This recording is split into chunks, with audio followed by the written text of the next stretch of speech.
राधे राधे, जय श्री कृष्णा। जय हो श्री कार्तिक के राधा दामोदर भगवान की जय। आज हम कार्तिक मास के 7 वार की कहानी सुनेंगे। कार्तिक मास में सभी कथा कहानियों के साथ में 7 वार की कहानी जरूर सुननी चाहिए।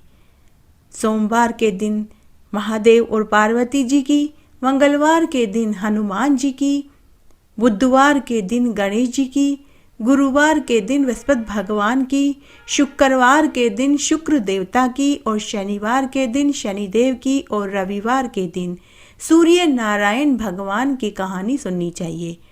इससे संपूर्ण कार्तिक मास का फल मिलेगा। अगर आप कार्तिक मास का स्नान कर रहे हैं तो कार्तिक की सभी कथा कहानियों के साथ में इन कहानियों को जरूर सुनें, आपको इसका संपूर्ण फल प्राप्त होगा। आइए अब हम एक एक करके कार्तिक मास के सभी 7 वार की कहानी सुनते हैं। पहली कहानी महादेव और पार्वती जी की सुनेंगे। एक बार बहुत छोटा सा गांव था। उस गांव में एक राजा था जिसका नाम रुद्र प्रताप सिंह था। राजा के कई मंत्री थे, लेकिन उनमें से राजा को 2 मंत्री सबसे अधिक प्रिय थे। उनमें से एक का नाम भोम तो दूसरे का नाम सोम था। भोम चापलूस प्रवृत्ति का था। वह हमेशा राजा की चापलूसी किया करता था। राजा को भी चापलूसी करने वाले लोग ही ज्यादा पसंद आते थे, जबकि सोम बड़ा ही सीधा सरल धार्मिक प्रवृत्ति का था। वह भगवान महादेव का परम भक्त था। वह हर सोमवार का प्रदोष चौदस का व्रत करता था। साथ ही वह हर साल कार्तिक मास का स्नान करता था। रोज महादेव जी को मंदिर में जल चढ़ाने जाता था। तब एक बार की बात है, राजा ने उन दोनों को इनाम में 5-5 स्वर्ण मुद्राएं दी। तो भोम बोला, जय हो राजा जी की, जय हो महाराज की। हे महाराज, आपकी कृपा से मेरा घर चलता है। जबकि सोम बोला, जय हो महादेव जी की, जय हो देवों के देव महादेव जी की। मेरे भोले भंडारी बड़े ही दयालु हैं, कृपालु हैं। वे हमेशा अपने भक्तों का ध्यान रखते हैं। यह सुनते ही राजा को बहुत क्रोध आया। राजा ने मन ही मन सोचा कि स्वर्ण मुद्राएं, धन आदि मैं देता हूँ और यह जय महादेव जी की बोलता है। राजा को भोम की यही बात पसंद नहीं आती थी। राजा से स्वर्ण मुद्राएं इनाम में पाकर दोनों मंत्री शाम को घर जा रहे थे। तो भोम ने सोम से कहा कि अरे भाई, हमारा घर राजा की मेहरबानी से चलता है। तुम राजा की जय क्यों नहीं बोलते? तुम्हें भगवान की बजाय राजा की जय बोलनी चाहिए। तब सोम बोला कि अरे भाई, जब तक ऊपर वाले का हाथ है तब तक ही सब मिलता है। मेरा मालिक ही देने वाला है, वो ही लेने वाला है। कौन किसको देता है, कौन किससे लेता है? अगर मेरे मालिक की मर्जी न हो तो पत्ता भी नहीं हिल सकता। मेरे महादेव जी की कृपा से मेरा घर चलता है। इस तरह वे दोनों बातें करते करते अपने अपने घर चले गए। 1 महीने का समय बीत गया। 1 महीने के बाद एक दिन राजा की बेटी का स्वयंवर था। बड़े बड़े राजा महाराजा महल में आए हुए थे। महल की शानो शौकत बढ़ी हुई थी। जगह जगह बंदरवाल लगे हुए थे, लाइटें लगी हुई थी। हलवाई तरह तरह के पकवान बना रहे थे। महल में उत्सव का सा माहौल था। राजकुमारी ने अपने पसंद के राजकुमार को स्वयंवर में चुन लिया। तब राजा ने धूमधाम से अपनी राजकुमारी बेटी का विवाह कर दिया। पूरे गांव को भोजन के लिए आमंत्रित किया गया। राजा ने अपनी राजकुमारी को दहेज में खूब सारा सामान दिया। धूमधाम से राजकुमारी को विदा किया गया। मंत्रियों, दरबारियों, सेवकों के साथ पूरी नगरी को राजा ने महंगे महंगे उपहार दिए। पूरी नगरी भोजन खाकर चली गई। तब राजा ने अपने मंत्रियों, सेवकों, दरबारियों को भी उपहार दिए। उपहार देने के बाद सब लोग तो राजा जी की जय बोल रहे थे, लेकिन उस दिन भी सोम ने उपहार लेने के बाद महादेव जी की जय बोली। उस दिन राजा को बहुत ज्यादा क्रोध आया। राजा ने मन ही मन सोचा कि कीमती आभूषण उपहार यह मेरे से लेता है और जय महादेव जी की बोलता है, इसे तो सबक सिखाना ही पड़ेगा। तब एक दिन राजा ने भौम और सोम दोनों मंत्रियों को दरबार में बुलाया। तब राजा ने भौम से कहा कि भौम, तुम उस रास्ते से आज घर जाना जिस रास्ते से केवल मैं ही जाता हूँ और कोई नहीं जाता। तब राजा ने सोम को कुछ देर के लिए अपने पास रोक लिया और भौम को पहले भेज दिया। भौम जाने से पहले बोला कि जय हो महाराज की, जय हो राजा जी की। हे महाराज, आपकी कृपा से मेरा घर चलता है। जब भौम राजा के बताए हुए रास्ते से जाने लगा तो उस रास्ते में फूल बिखरे हुए थे, इत्र की खुशबू आ रही थी। मुलायम लाल मखमल की कालीन पूरे रास्ते में बिछी हुई थी। तब भौम मन ही मन सोचने लगा कि मैं कितना भाग्यशाली हूँ, मैं उस रास्ते से घर जा रहा हूँ जिस रास्ते से राजा महाराजा जाते हैं। मैं बड़ा ही भाग्यशाली इंसान हूँ। अगर मैं आंखें बंद करके भी इस रास्ते से घर जाऊं तो भी मैं आराम से जा सकता हूँ। यह सोचकर उसने आंखें बंद कर ली और आंखें बंद करके ही वह अपने घर को चला गया। उस रास्ते में राजा ने चांदी की अशर्फियों की एक थैली रखी थी, जिसे आंखें बंद होने के कारण भौम देख न सका। उसके बाद दोपहर में राजा ने सोम को भी उसी रास्ते से घर जाने को कहा।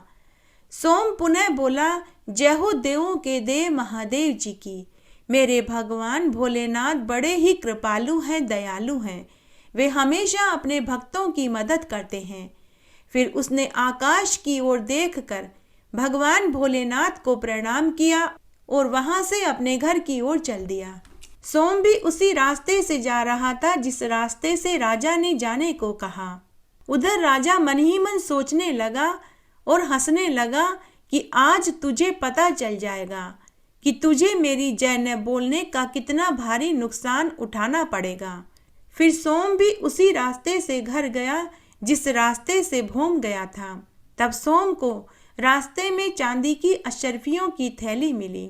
सोम ने खोल कर के देखा तो उसमें चांदी की अशर्फियां भरी थी। उसने फिर से आकाश की ओर हाथ जोड़कर बोला, जय हो महादेव की, जय हो देवों के देव महादेव की। दूसरे दिन राजा ने सोम और भौम को पुनः दरबार में बुलाया और सबसे पहले भौम से पूछा कि भौम बताओ, तुम्हें कल रास्ते में क्या मिला? तो भौम बोला कि महाराज, पूरे रास्ते में फूल बिखरे हुए थे, इत्र की खुशबू आ रही थी, मखमल की कालीन बिछी हुई थी।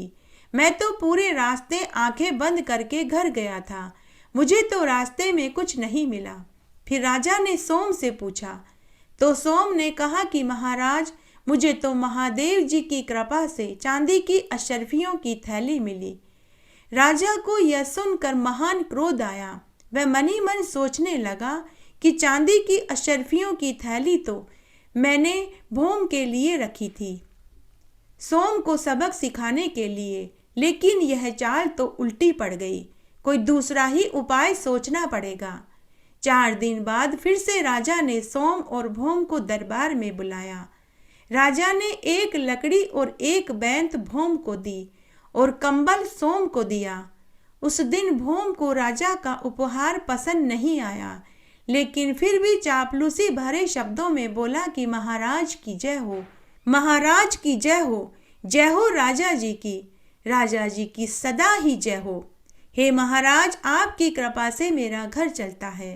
तब सोम बोला कि जय हो देवों के देव महादेव जी की, जय हो भोले भंडारी की। वे सदा अपने भक्तों का मान रखते हैं, सदा अपने भक्तों की मदद करते हैं। मेरे बाबा बड़े ही दयालु हैं, कृपालु हैं। वे कभी अपने भक्त को दुख नहीं होने देते। उसके बाद भौम पहले घर की ओर चल दिया। थोड़ी दूर आगे जाने के बाद भौम ने लकड़ी और छड़ी जो राजा ने उपहार में दी थी उसे फेंक दी, क्योंकि उस दिन उसे राजा का दिया हुआ उपहार अच्छा नहीं लगा। पीछे पीछे सोम आ रहा था तो सोम ने लकड़ी और बैंत उठा ली और घर ले आया। सोम ने लकड़ी और बैंत अपने घर के कोने में रख दी। तभी उसके बच्चे बैंत से खेलने लगे तो उसमें से हीरे मोती गिरे और वह लकड़ी चंदन की निकली। अगले दिन भोम अकेला ही महल में आया, लेकिन सोम नहीं आया। तब राजा ने भोम से पूछा कि आज सोम दरबार में क्यों नहीं आया। तो भोम बोला कि महाराज, महादेव जी बड़े ही दयालु हैं। सोम को तो हीरे मोती का गड़ा खजाना मिला है, वह तो बहुत अमीर आदमी बन गया। राजा ने कहा कि अरे मूर्ख, वह लकड़ी और बैंत जो मैंने दी थी, तुमने उसे कहाँ रखी? वो बड़ी बेशकीमती थी। वह लकड़ी चंदन की थी और उस बैंत में हीरे मोती भरे हुए थे। तो भोम सिर झुकाकर हाथ जोड़कर बोला कि महाराज, माफ करना, मुझे आपका दिया हुआ वह उपहार अच्छा नहीं लगा, तो मैंने उसे रास्ते में फेंक दिया था। यह सुनते ही राजा का माथा ठनका। राजा ने भी आज हार मान ली थी।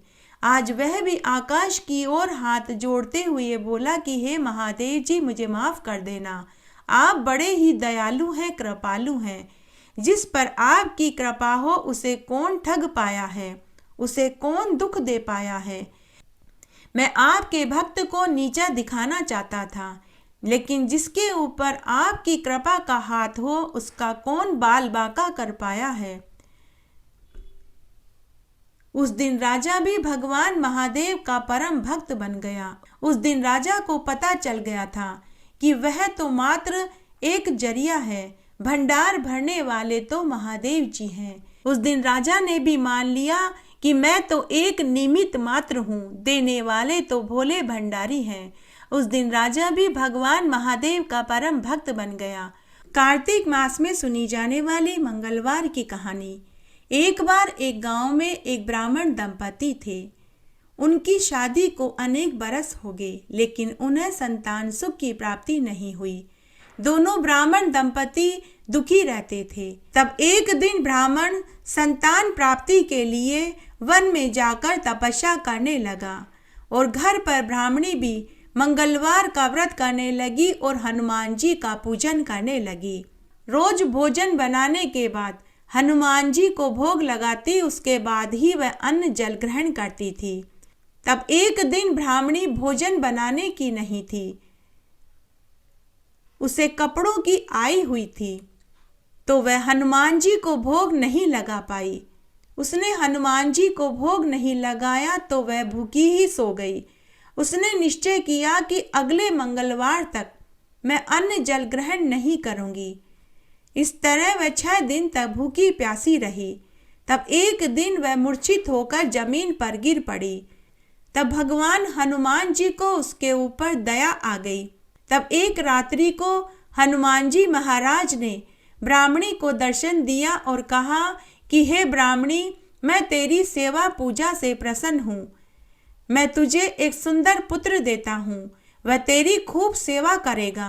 दूसरे दिन ब्राह्मणी जब सोकर उठी तो उसके पलंग के पास पलने में एक नवजात शिशु उसे सोता हुआ मिला। ब्राह्मणी ने उस बालक का नाम मंगल रखा। वह समझ गई कि यह नवजात शिशु मुझे हनुमान जी ने दिया है। कुछ महीनों के बाद ब्राह्मण घर लौट आया।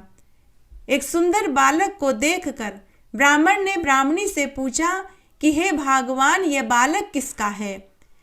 तो ब्राह्मणी बोली कि हे स्वामी, हनुमान जी महाराज ने मुझे दर्शन देकर यह बालक वरदान के तौर पर मुझे दिया है। लेकिन ब्राह्मण को अपनी पत्नी की बात पर विश्वास नहीं हुआ। उसने सोचा कि यह कुलटा और व्यभिचारिणी है, अपने पाप को छिपाने के लिए झूठ बोल रही है। तब एक दिन ब्राह्मण कुएं पर पानी भरने गया तो ब्राह्मणी ने अपने पति से कहा कि आप अपने बेटे मंगल को भी साथ ले जाओ। ब्राह्मण मंगल को लेकर साथ गया, परंतु वह मंगल को पसंद नहीं करता था, तो उसने मंगल को कुएं में धक्का दे दिया और घर आ गया। ब्राह्मणी ने अपने पति से पूछा कि स्वामी, हमारा बेटा कहाँ है? अभी ब्राह्मणी की बात खत्म ही हुई थी कि सामने से मंगल मुस्कुराता हुआ घर आया। उसे आया देखकर ब्राह्मण को भी महान आश्चर्य हुआ। उसी रात्रि को भगवान हनुमान ने ब्राह्मण को स्वप्न में दर्शन दिया कि अरे ब्राह्मण, यह बालक मैंने ही तुम्हारी पत्नी को दिया है, तुम उसे कुलटा और व्यभिचारिणी क्यों समझ रहे हो। दूसरे दिन ब्राह्मण सोकर उठा तो उसे स्वप्न वाली बात याद आई। उसके बाद वह ब्राह्मण अपने पुत्र मंगल को स्नेह से रखने लगा। उसके बाद ब्राह्मण ने अपने पुत्र को गले से लगा लिया और खूब प्रेम करने लगा। गणेश जी की कहानी।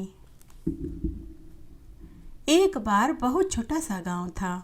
उस गांव में एक बाल विधवा ब्राह्मणी अपने एक टूटी फूटी झोपड़ी में अकेली रहती थी। वह बचपन में ही विधवा हो गई थी। विधवा होने के बाद ससुराल वालों ने उसे घर से निकाल दिया। माता पिता उसके थे नहीं। मायके में भाई भौजाई ने उसे रखने से इनकार कर दिया, तो वह अकेली ही गांव में झोपड़ी बना कर के रहने लगी। उसने प्रण लिया कि वह किसी भी पराये पुरुष का मुंह नहीं देखेगी और न ही किसी पुरुष को छुएगी। विधवा होने के बाद वह रोज स्नान आदि करके गांव के मंदिर में दर्शन करने जाती। तब एक बार जब वह मंदिर जा रही थी तो सांकड़ी गली में दो बैल लड़ रहे थे। उन बैलों से बचने के लिए वह विधवा महिला गणेश जी की छतरी पर चली गई और गणेश जी की मूर्ति से चिपक कर खड़ी हो गई। तभी गणेश भगवान की मूर्ति हंसने लगी, तो विधवा महिला गणेश भगवान से पूछने लगी कि आप मेरे ऊपर क्यों हंस रहे हैं। तो गणेश जी की मूर्ति बोली कि अरे बावली, तूने तो प्रण लिया था कि तू आजीवन पुरुष का चेहरा नहीं देखेगी और न ही पुरुष को छुएगी, लेकिन तूने तो मुझे पुरुष ही नहीं समझा। तूने मुझे देखा ही नहीं बल्कि तू तो मुझसे आकर चिपक कर खड़ी हो गई। ऐसा सुनते ही वह विधवा महिला झट से घूंघट निकालकर दूर जाकर खड़ी हो गई और हाथ जोड़कर बोली कि हे भगवान, मुझे माफ कर दो। तो गणेश भगवान बोले कि अरे बावली, अब तो कुछ नहीं हो सकता, तुझे इसका फल तो अवश्य मिलेगा। उसके फल से वह विधवा महिला गर्भवती हो गई। 9वें महीने में उसे एक सुंदर पुत्र पैदा हुआ। जब गांव में सबको पता चला कि विधवा महिला को पुत्र हुआ है तो पूरा गांव तरह तरह की बातें करने लगा कि अरे यह तो पापिन है, कलंकिनी है, न जाने अपना मुंह कहाँ काला किया है। लेकिन कहते हैं न कि समय सब बातें भुला देता है। समय बीता तो सबने इस बात को भुला दिया। विधवा का बेटा बड़ा हुआ, विवाह लायक हुआ, तो विधवा महिला ने अपने पुत्र की धूमधाम से शादी कर दी। अब विधवा महिला गांव की औरतों को वार त्योहार की, व्रतों की कथा कहानियां सुनाने लगी। बदले में गांव के लोग उसे सीधा देने लगे। सीधे में आटा, दाल, तेल, गुड़, चीनी इत्यादि देने लगे। जब गांव की बहू बेटियां कहानी सुनने के बाद विधवा महिला के पांव छूती तो विधवा महिला उनको पूरा आशीर्वाद देती। दूधो नहाओ, पूतो फलो, लाखों में बैठो, करोड़ों में उठो, इत्यादि इत्यादि। लेकिन जब उसकी खुद के बेटे की बहू अपने सास के पांव छूती तो वह मन में गड़मड़ गड़मड़ करके चुप हो जाती। ऐसा कई बार हुआ। तब उसके बेटे की बहू को यह अच्छा नहीं लगा। उसने अपने पति से शिकायत करी कि आपकी माँ गांव भर की औरतों को कथा कहानियाँ सुनने के बाद जब वे पांव छूती है तो उन्हें पूरा आशीर्वाद देती है, लेकिन जब मैं पांव छूती हूँ तो वे मन में गड़मड़ गड़मड़ करती है। मुझे ये अच्छा नहीं लगता। आप अपनी माँ से पूछिए कि वो ऐसा क्यों करती है। तब एक दिन करवा चौथ का व्रत आया। गांव की औरतें और बहू बेटियां विधवा माँ के पास व्रत की कहानी सुनने आई। कहानी सुनने के बाद सबने विधवा महिला के पांव छुए।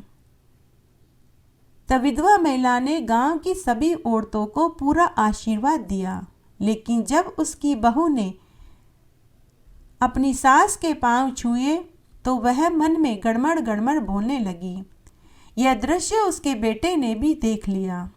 तब गांव की सभी औरतों के जाने के बाद बेटे ने अपनी माँ से पूछा कि माँ, क्या तू नहीं चाहती कि तेरे भी पोते पोती हों, हमारा भी घर धन दौलत से भरे, तेरी बहू भी सौभाग्यवती हो।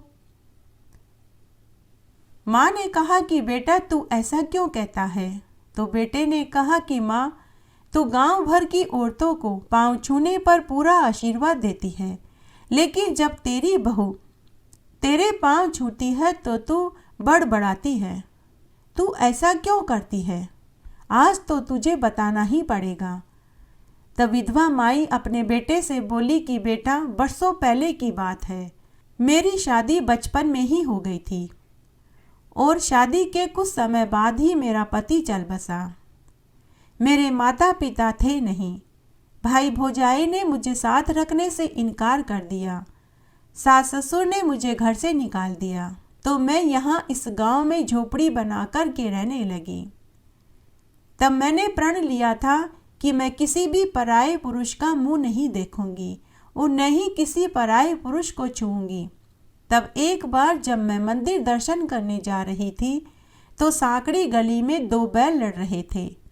उनसे बचने के लिए मैं गणेश जी की छतरी में चली गई और गणेश जी से लिपटकर खड़ी हो गई। तब गणेश भगवान ने मुझसे कहा कि अरे बावली, तूने तो प्रण लिया था कि तू आजीवन किसी भी पुरुष का मुंह नहीं देखेगी और नहीं छुएगी, लेकिन तूने तो मुझे देख भी लिया, साथ ही तू तो मुझसे चिपक कर खड़ी भी हो गई। तब मैंने गणेश भगवान से माफ़ी मांगी। तब गणेश भगवान ने कहा कि तुझे इसका फल तो जरूर मिलेगा बेटा, उस फल से तू पैदा हुआ। अगर मैं गणेश जी से लिपट कर खड़ी न होती तो तू कहाँ से होता? मेरे बहू कहाँ से आती? मैं बस यही मन में बड़बड़ाती हूँ। तब बेटे बहू ने अपनी माँ के चरण पकड़ लिए। उसके बाद बेटा अपनी माँ से बोला कि माँ, अब तू जो भी मन में बड़बड़ाती है उसे जोर जोर से बोला कर और तू अपनी बहू को पूरा आशीर्वाद दिया कर। उसके बाद बुढ़िया माई ने अपनी बहू को पूरा आशीर्वाद दिया। घटती हो तो पूरी हो तो परवान चढ़े, भूले बिसरे नाम तेरे भंडार में भरे। कार्तिक मास में सुनी जाने वाली गुरुवार की कहानी। एक बार एक ननद भौजाई थी। ननद मायके आई हुई थी तो वह पनघट पर पानी भरने गई तो उसने देखा कि गांव की औरतें केले के पेड़ की पूजा कर रही थी और कथा कहानियां सुन रही थी। तो ननद ने गांव की औरतों से पूछा कि काकी, आप ये क्या कर रहे हो? इसको करने से क्या फल मिलता है? तो गांव की औरतें बोली कि बाई, हमने कार्तिक मास में गुरुवार का व्रत रखा है और हम केले के पेड़ की पूजा कर रहे हैं और कथा कहानियां सुन रहे हैं। बेटी, कार्तिक मास में गुरुवार का व्रत करने से और माता लक्ष्मी का पूजन करने से घर में धन धान्य की वृद्धि होती है, घर में सुख समृद्धि बढ़ती है, निसंतानों को संतान सुख की प्राप्ति होती है, घर में धन धान्य की वृद्धि होती है, बिछड़ों का मिलन होता है, कुंवारे लड़के लड़कियों का शीघ्र विवाह होता है। तब ननद बोली कि काकी, मुझे भी इस व्रत की पूरी विधि बताओ, मैं भी इस व्रत को करना चाहती हूँ, मेरे भी कोई संतान नहीं है। इस व्रत को करने से मुझे भी संतान सुख की प्राप्ति अवश्य होगी।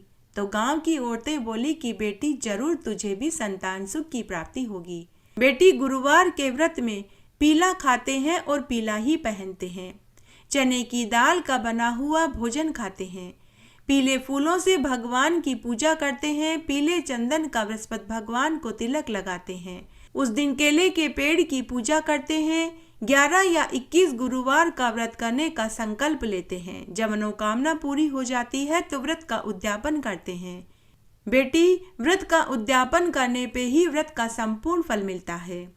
इस तरह ननद ने वहीं बैठकर केले के पेड़ की पूजा करी और गुरुवार के व्रत की कहानी सुनी। चने की दाल और गुड़ का प्रसाद लेकर कुएं से पानी भरकर घर आई। तब उसकी भाभी बोली कि भाई साहब, पनघट से पानी लेकर आने में आज आपको बहुत देर लग गई।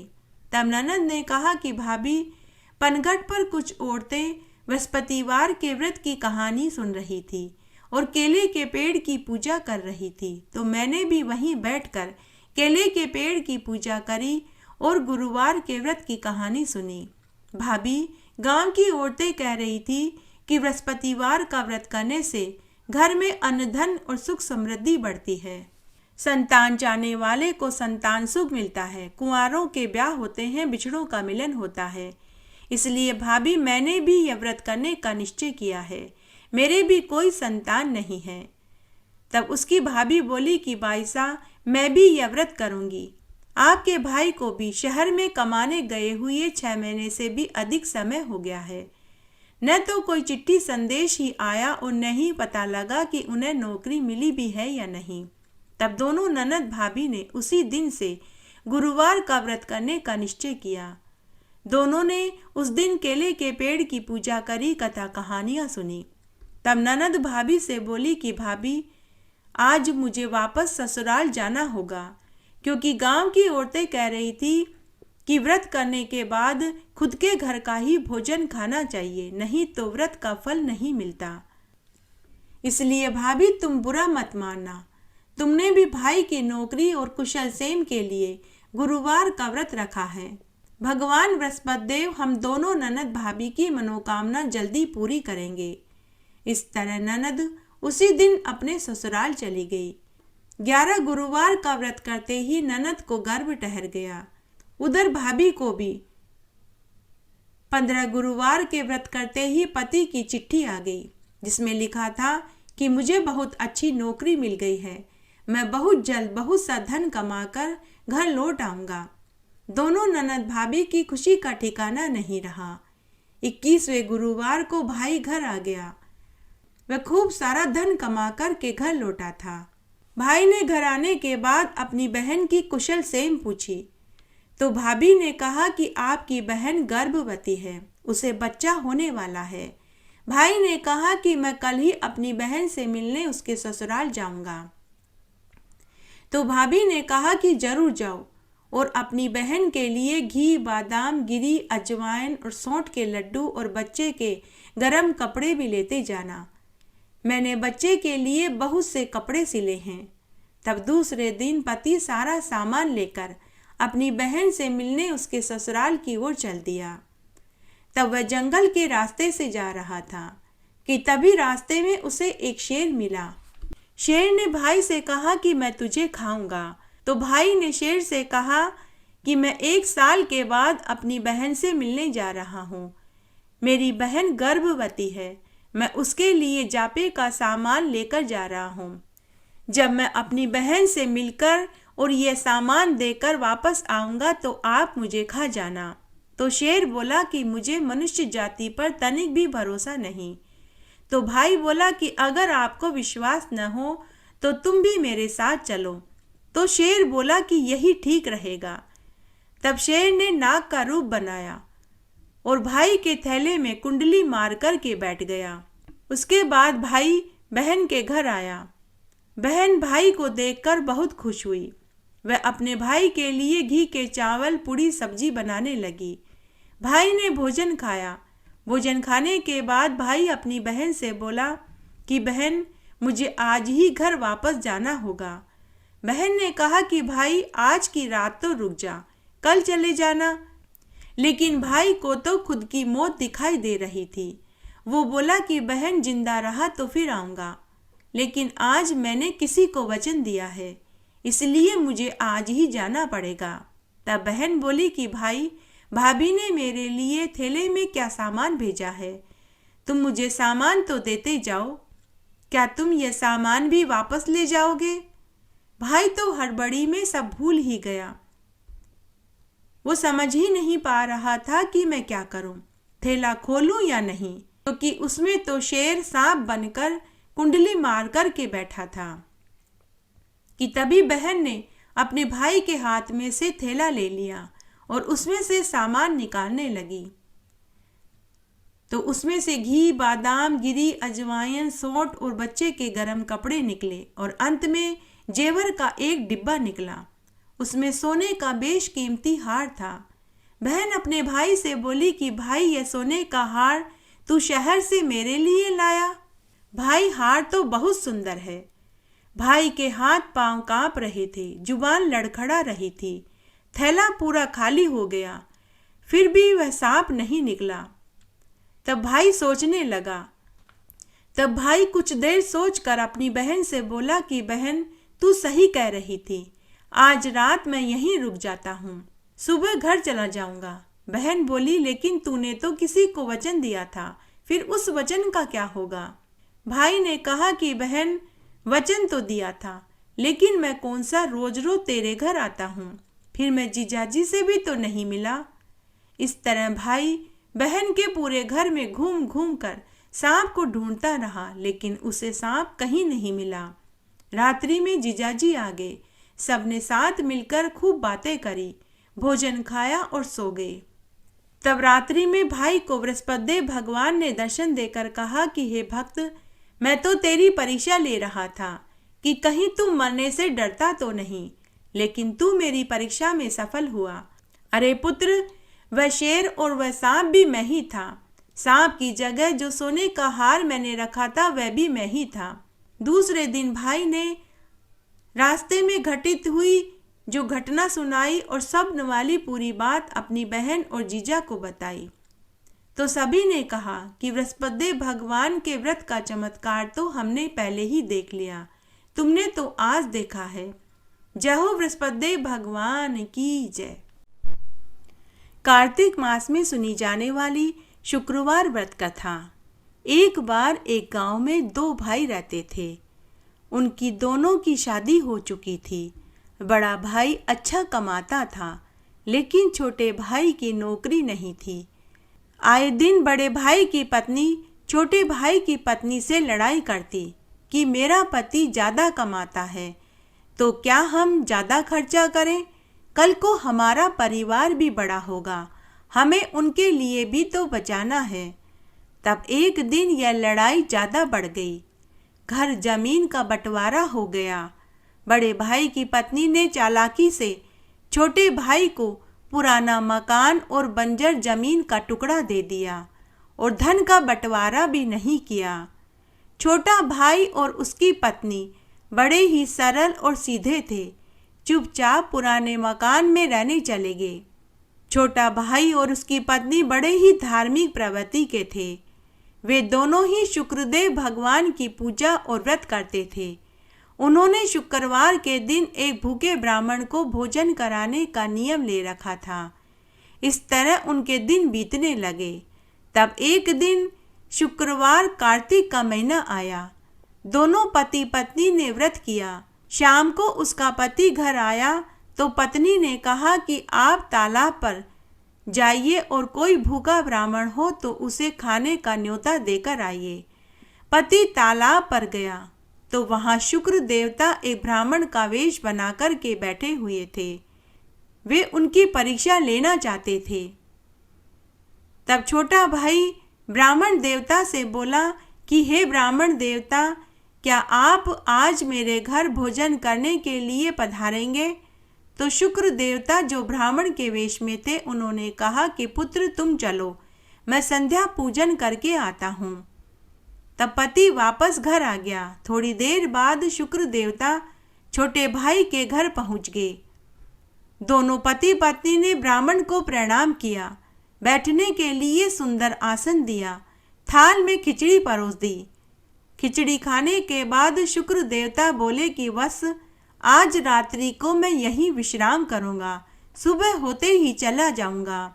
दोनों पति पत्नी ने ब्राह्मण देवता को सोने के लिए एक खाट दी। खाट पर एक बहुत सुंदर चादर बिछा दी। दोनों पति पत्नी बाहर आंगन में सो गए।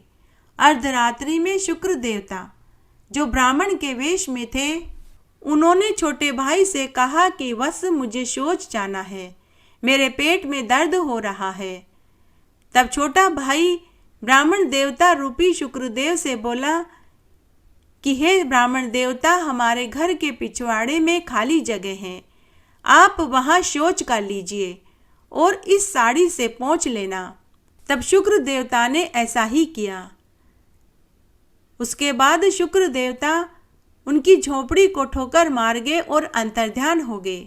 सुबह जब दोनों पति पत्नी सोकर उठे तो उन्होंने देखा उनका घर एक सुंदर महल में बदल चुका था। घर में अन्न धन के भंडार भरे पड़े थे। जहाँ पर भगवान ने शौच किया वहाँ सोने चांदी हीरे मोती का ढेर पड़ा था और जिस साड़ी से उन्होंने पोंछा वह सोने की हो गई थी। दोनों पति पत्नी समझ गए कि वह ब्राह्मण देवता कोई और नहीं स्वयं शुक्र देवता ही थे।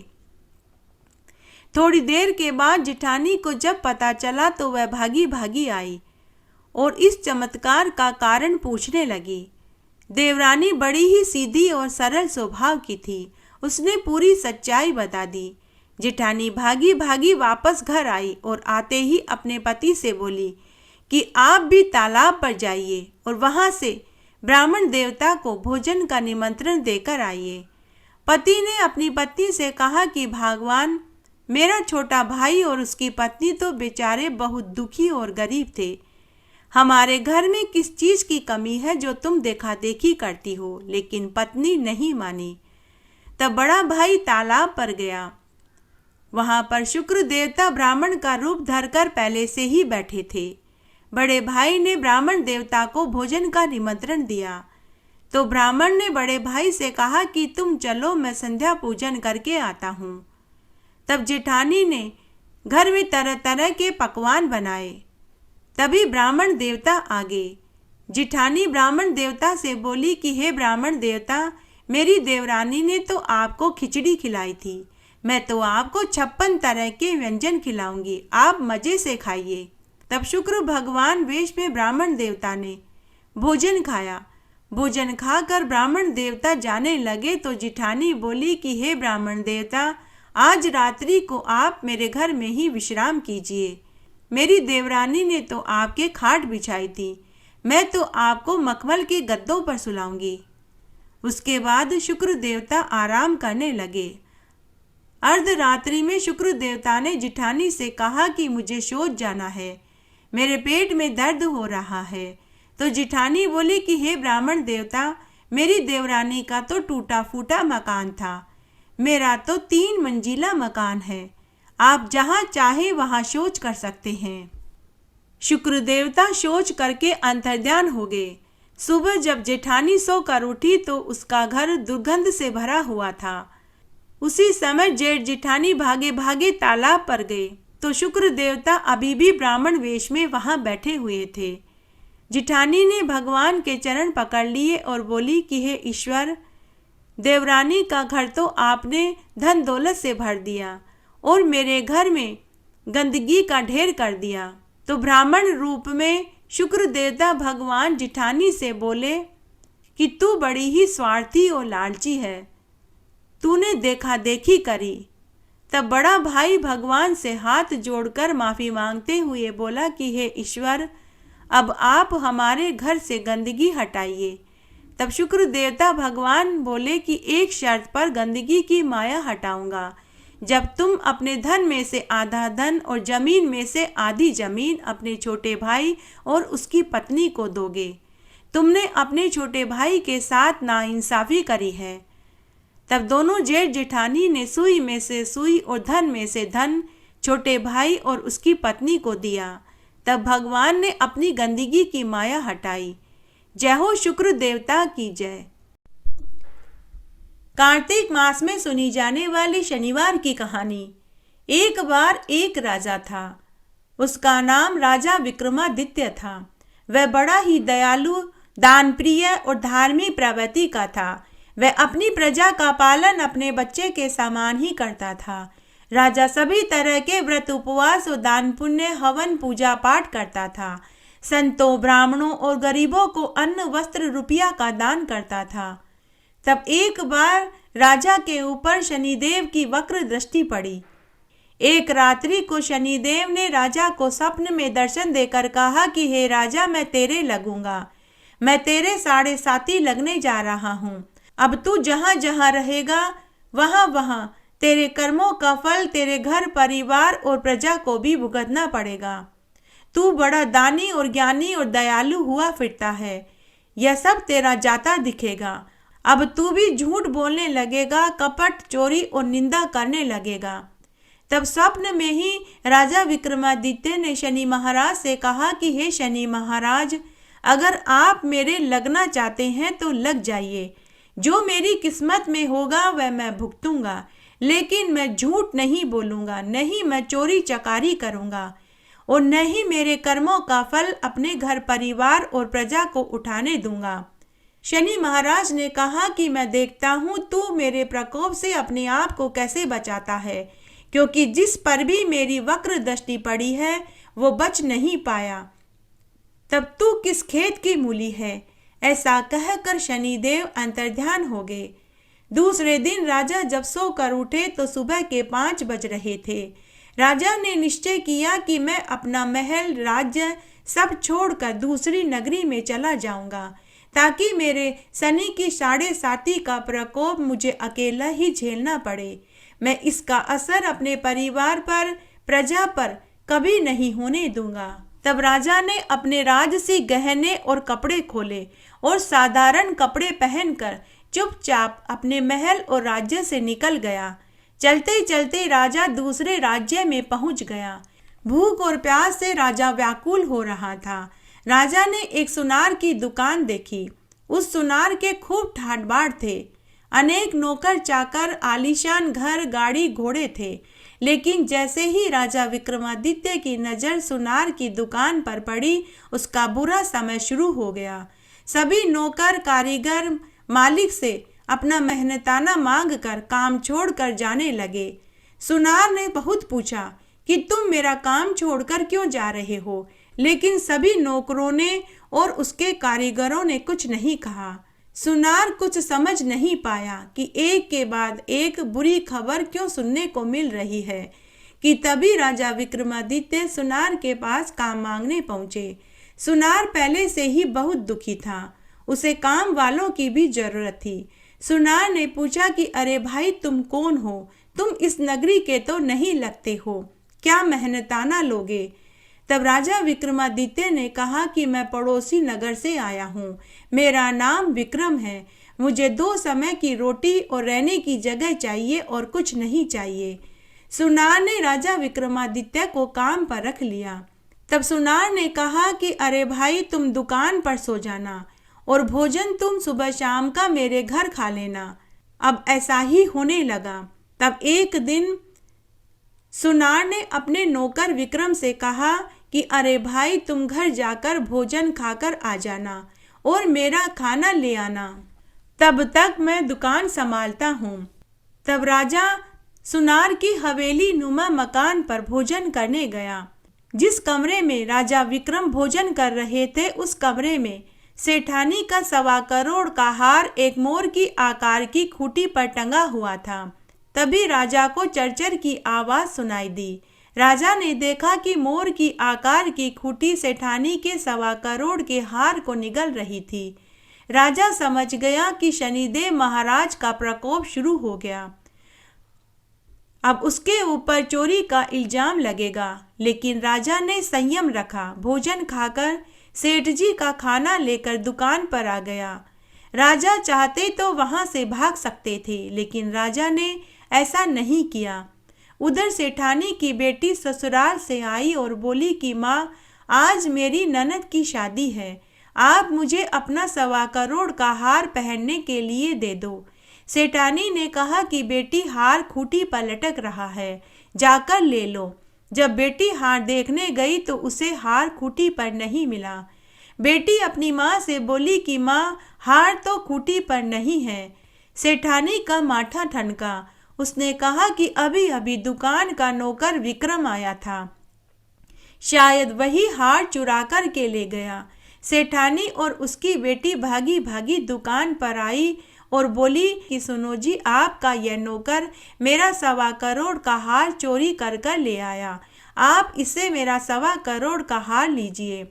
सेठ जी ने अपने नौकर से कहा कि अरे भाई, अगर तुमने मेरी पत्नी का 1.25 करोड़ का हार चुराया है तो बता दो, मैं तुम्हें छोड़ दूंगा। इसकी शिकायत मैं राजा से भी नहीं करूंगा, क्योंकि अगर राजा के पास तुम्हें लेकर गया तो वे तुम्हें दंड देंगे। लेकिन सुनार के बार बार पूछने पर भी राजा विक्रमादित्य ने एक ही जवाब दिया कि मालिक, मैंने आपकी मालकिन का हार नहीं चुराया। लड़ाई ज्यादा बढ़ गई। सुनार अपने नौकर को लेकर राजा के पास पहुंचा और राजा को पूरी बात बताई। राजा ने 3 बार सुनार के नौकर विक्रम से पूछा कि मैं तुमसे 3 बार पूछूंगा, सच सच बता दो। अगर तुमने हार चुराया है तो तुम हार लौटा दो तो मैं तुम्हें छोड़ दूंगा, लेकिन अगर तुमने सच नहीं बताया तो मैं तुम्हें जेल में डाल दूंगा। 3 बार पूछने पर भी राजा विक्रमादित्य ने एक ही बात कही कि मैंने सेठानी जी का हार नहीं चुराया। उस राजा का एक ही नियम था, आंख के बदले आंख निकाल लेता था और हाथ के बदले वह हाथ कटवा देता था। तब राजा ने विक्रमादित्य के दोनों हाथ कटवा दिए और उसे जंगल में फिकवा दिया। राजा विक्रमादित्य जंगल में पड़े पड़े दर्द से करहा रहे थे। उनके दोनों हाथों से खून रिस रहा था, जिन पर मक्खियां भिनभिनाने लगी, चींटियां काटने लगी। राजा विक्रमादित्य कुछ नहीं कर सकते थे। तभी वहां से एक तेली तेल का पीपा बाजार में बेचने निकला। उसने कटे हाथ वाले इंसान को रोते करहाते सुना तो उसे उसके ऊपर दया आ गई। तेली राजा के पास आया और उससे उसकी पूरी बात पूछी। राजा विक्रमादित्य ने उसे पूरी बात बताई। तेली ने कहा कि अरे भाई, मेरे लायक कोई काम हो तो बताओ। तो राजा विक्रमादित्य ने कहा कि अरे भाई, मुझे पानी पिला दो और तुम्हारे तेल में से थोड़ा सा तेल मेरे कटे हाथों पर लगा दो। तब तेली ने ऐसा ही किया। पहले उसने राजा को पानी पिलाया और फिर अपने तेल के डिब्बे में से थोड़ा सा तेल उसके कटे हाथों पर लगा दिया। उसके बाद तेली तेल बेचने शहर में चला गया। उस दिन उस तेली को उस तेल के पीपे का भाव 10 गुना ज्यादा मिला। तेली ने उसी समय निश्चय कर लिया कि अगर अभी वापस मुझे कटे हाथ वाला इंसान मिलेगा तो मैं उसे घर ले जाऊंगा। वह मेरे लिए बड़ा ही शुभ है। जब वह वापस जंगल से होकर जाने लगा तो उसे वापस राजा विक्रमादित्य वहीं पड़ा हुआ मिला। तेली बोला कि अरे भाई, तुम यहीं रहना, मैं अपनी पत्नी से पूछ कर के आता हूँ। अगर वह हाँ भर देगी तो मैं तुम्हें अपने घर ले जाऊंगा। तुम मेरे यहाँ घानी से तेल निकाल देना, बदले में मैं तुम्हें सुबह शाम का भोजन और रहने का स्थान दे दूंगा। उसके बाद तेली भागा भागा अपने घर आया और अपनी पत्नी से कटे हाथ वाले इंसान के बारे में बताया और साथ ही कहा कि भगवान, वह इंसान मेरे लिए बड़ा ही भाग्यशाली है। आज उसके हाथों में थोड़ा सा तेल क्या लगाया कि मुझे तेल के पीपे का 10 गुना भाव मिला। तो पत्नी बोली कि अगर उसके दोनों हाथ कटे हुए हैं तो वह घानी में से तेल कैसे निकालेगा। तो पति बोला, भगवान, तुम तो बड़ी ही भोली हो। उसके हाथ कटे हैं, गर्दन नहीं कटे। हम पट्टा उसके गले में लटका देंगे। फिर तेलन ने हामी भर दी। तेली भागा भागा वापस जंगल में आया और राजा विक्रमादित्य को लेकर घर आ गया। अब राजा विक्रमादित्य तेली के यहाँ घानी से तेल निकालता, बदले में वे तेली को सुबह शाम का भोजन और रात्रि में रहने का स्थान दे देता। तब एक रात्रि को बहुत तेज बारिश हो रही थी। राजा विक्रमादित्य को नींद नहीं आ रही थी। उस रात्रि को वे बाड़े में पड़े पड़े एक बड़ा ही हृदय को हिला देने वाला लोकगीत गा रहे थे। उस लोकगीत को राजा की बेटी ने सुना तो उसने अपनी दासियों से कहा कि जाओ देख कर के आओ, यह लोकगीत कौन गा रहा है। जो भी गा रहा है मैं उसी के साथ विवाह करूंगी। तुम जाकर के देखो कि यह कौन है। दासियां आवाज की दिशा में देखने गई तो उन्होंने देखा कि तेली के बाड़े में एक इंसान पड़ा है जिसके दोनों हाथ कटे हैं।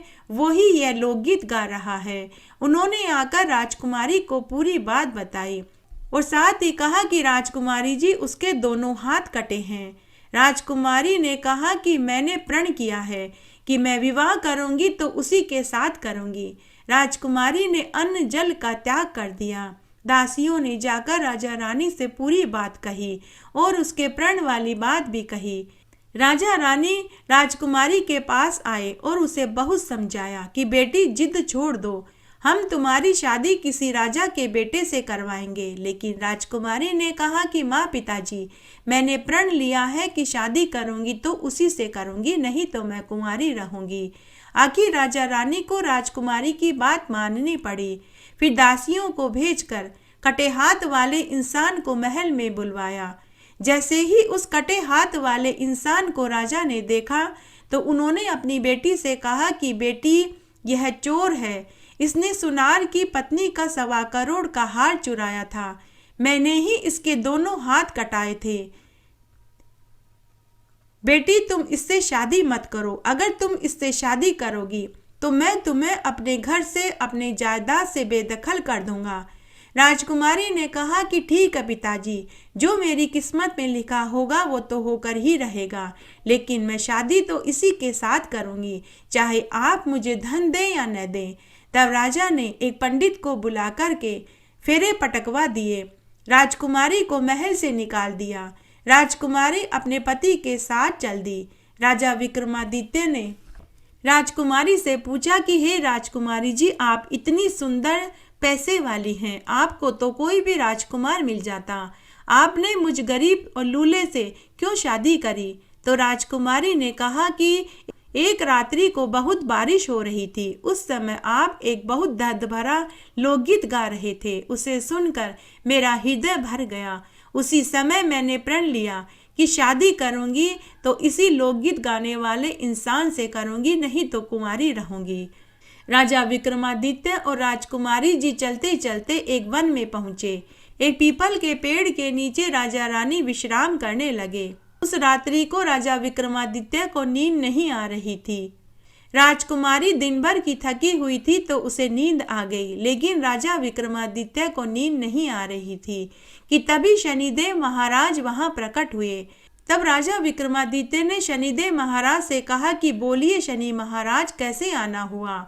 मेरी दशा तो आप देख ही रहे हैं, मैं आपको हाथ जोड़कर प्रणाम भी नहीं कर सकता।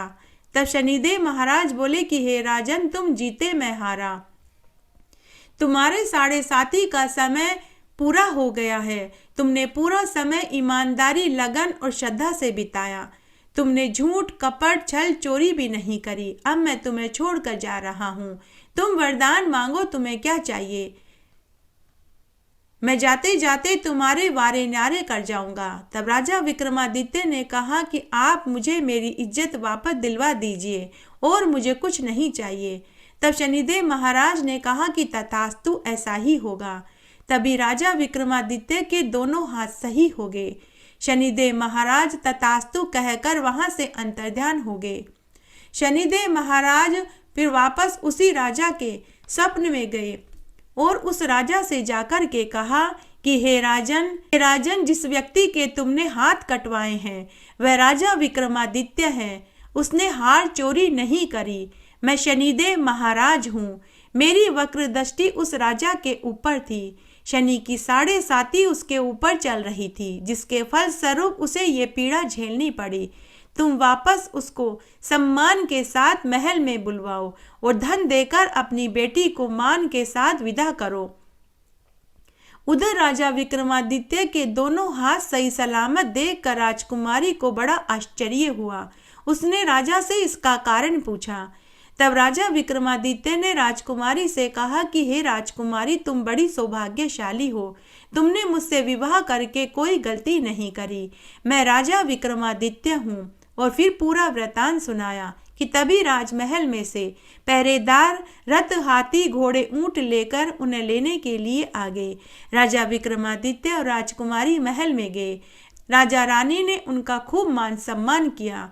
उधर उसी रात्रि को सुनार के घर में भी एक आश्चर्यजनक घटना घटित हुई।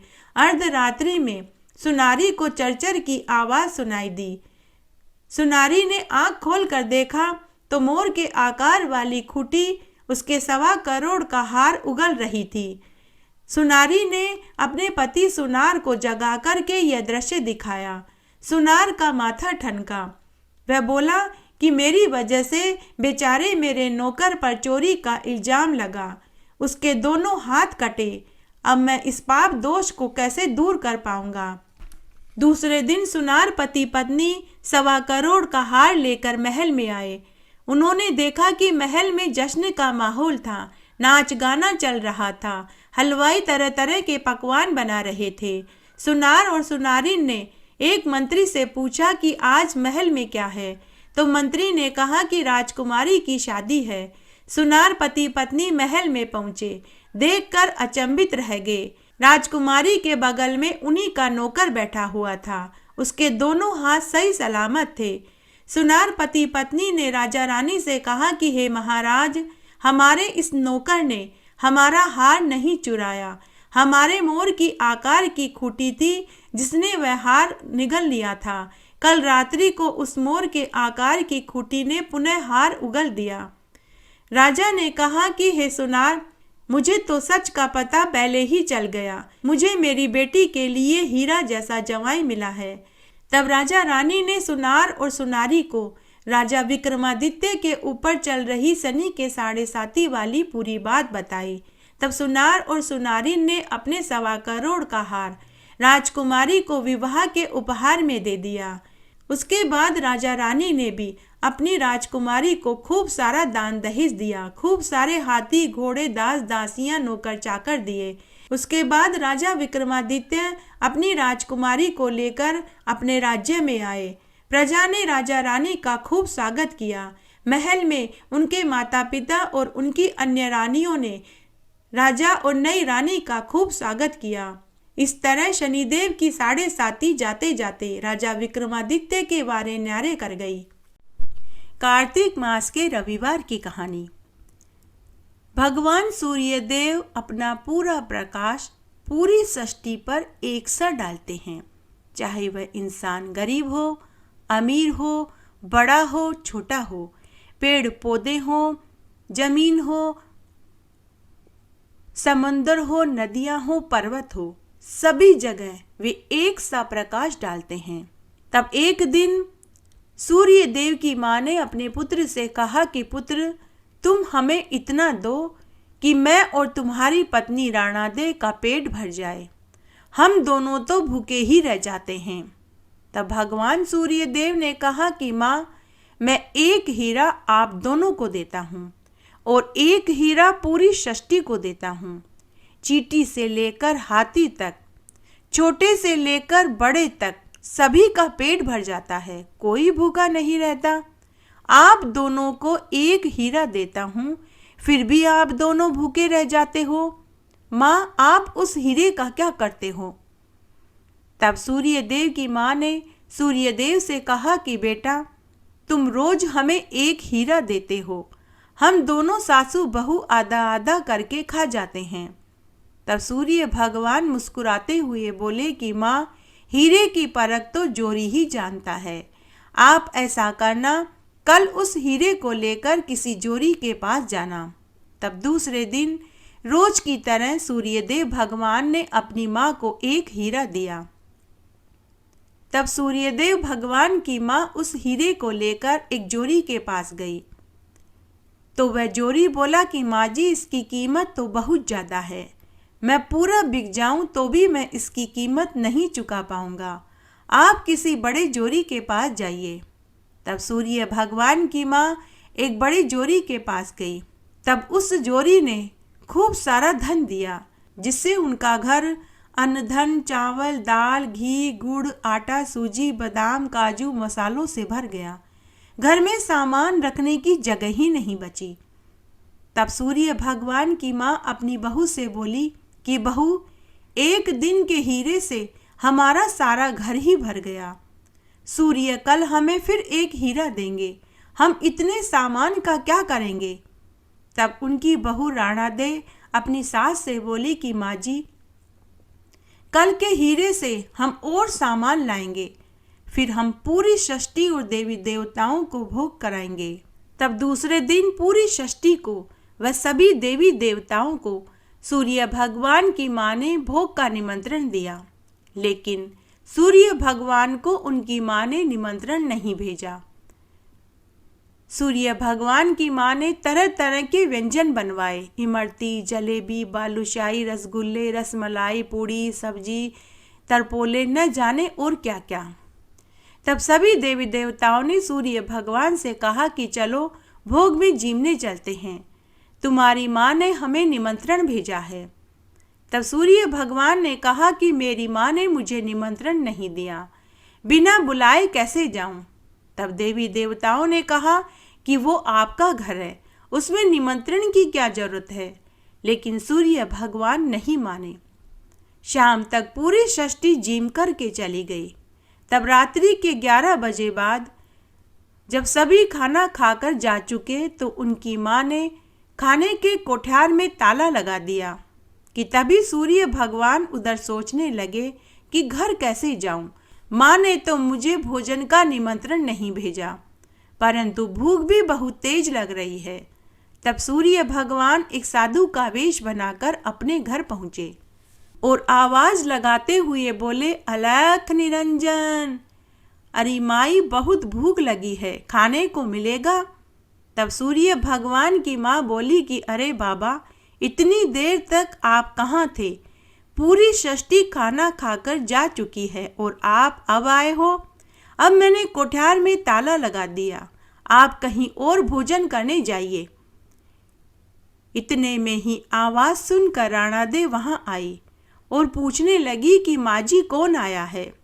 तो सास बोली कि देख बहू, यह साधु आया है। जब सब खाना खाकर चले गए तब यह आया है। अब इससे कह दे यह कहीं और जाकर भोजन करे। तो राणा दे अपनी सास से बोली कि माँ जी कोई बात नहीं, हमारे दर से अगर कोई साधु भूखा चला गया तो हमारा भोग कराना ही व्यर्थ हो जाएगा। माँ जी आप कोठार की चाबी मुझे दे दीजिए, मैं भोजन परोस दूंगी। तब सास ने ताला खोला, बहू ने आसन बिछाया। तब साधु फिर से बोला कि मैं इस आसन पर बैठकर भोजन नहीं करूँगा, मैं तो उस आसन पर बैठूंगा जिस आसन पर इस बुढ़िया का बेटा बैठकर के भोजन खाता है। यह सुनकर सूर्य भगवान की माँ को फिर क्रोध आ गया। वे बोली कि अरे साधु, भोजन खाना है तो खा, नहीं तो चला जा यहाँ से। लेकिन राणा दे फिर से बोली कि कोई बात नहीं माँ जी, इसे उसी आसन पर बैठ जाने दीजिए, मैं बाद में आसन को धो दूंगी। उसके बाद खाने की थाली, गिलास, कटोरी लगाई तो साधु फिर से बोला कि मैं उन्हीं बर्तनों में भोजन खाऊंगा जिन बर्तनों में इस बुढ़िया का बेटा भोजन खाता है। अब की बार सूर्य भगवान की माँ का क्रोध 7वें आसमान पर पहुंच गया और वह बोली कि अरे साधु, चुपचाप भोजन खाता है तो खा, नहीं तो रास्ता नाप, इतने 3-5 मत कर। लेकिन फिर से राणा दे बोली कि कोई बात नहीं माँ जी, क्या फर्क पड़ता है, अगर यह साधु उन बर्तनों में भोजन खाना चाहता है तो खा लेने दीजिए, बाद में मैं बर्तनों को भी मांज कर रख दूंगी। उसके बाद साधु रूप में सूर्य भगवान ने जमकर भोजन खाया। भोजन खाने के बाद साधु रूप में सूर्य भगवान बुढ़िया माई से बोले कि अरे बुढ़िया माई, रात्रि बहुत ज़्यादा हो गई है, मैं यहीं विश्राम करूँगा, मेरे सोने का इंतजाम करो। सूर्य भगवान की माँ तिलमिलाने लगी। बहू से कहकर बाहर बरामदे में पलंग और बिस्तर लगाने को कहा, परंतु साधु रूप में सूर्य भगवान बोले कि बुढ़िया माई, मैं यहाँ नहीं सोऊंगा, मैं वहीं सोऊंगा जहाँ तेरा बेटा सोता है। तब राणा दे ने उन्हें अपने पति की सेज पर सुला दिया। उसके बाद सूर्य भगवान की माँ, जो दिन भर की थकी हुई थी, उसे भी नींद आने लगी, वो भी सोने चली गई। उधर राणा दे अपने पति को पहचान गई और वो बोली कि आपको इस तरह वेश बदलकर आने की क्या जरूरत थी। तब सूर्य भगवान बोले कि माँ ने सभी देवी देवताओं को भोजन का निमंत्रण भेजा, लेकिन मुझे नहीं दिया। माँ ने मेरे साथ छल किया तो मैंने भी छल रूप धरा। उसके बाद सूर्यदेव भगवान और राणा देव चौपड़पासा खेलने लगे और रात्रि में सो गए। उस रात्रि में राणा देव को गर्भ ठहर गया। सूर्यदेव सुबह जल्दी उठकर जाने लगे तो हड़बड़ी में उनकी अंगूठी और एक मोचड़ी वहीं रह गई। 9वें महीने में राणा देव को एक सुंदर पुत्र पैदा हुआ। तब उसकी सास अपनी बहू को ताने देने लगी कि यह किसका बेटा है, मेरे बेटे को तो घर आए कई महीने हो गए। तब राणा दे ने अंगूठी और मोचड़ी दिखाई और भोग वाले दिन साधु रूप में आए पुरुष के बारे में बताने लगी कि अर्धरात्रि में हमारे घर भोग के समय साधु रूप में जो पुरुष आया था वह कोई और नहीं आपके ही पुत्र थे। उसी रात्रि को हम साथ सोए जिससे मुझे गर्भ ठहर गया। सुनने के बाद सूर्यदेव भगवान की माँ को खुशी हुई। घटती हो तो पूरी हो तो परवान चढ़े, भूले बिसरे नाम तेरे भंडार में भरे। इस तरह आज हमने कार्तिक मास के सभी 7 वार की सभी देवताओं की कहानियां सुनी। आशा करती हूँ आपको यह वीडियो जरूर पसंद आएगा। मेरे साथ बने रहने के लिए आपका धन्यवाद। आगे आने वाली कथा कहानी के लिए भी आप इसी तरह मेरे साथ बने रहें। धन्यवाद।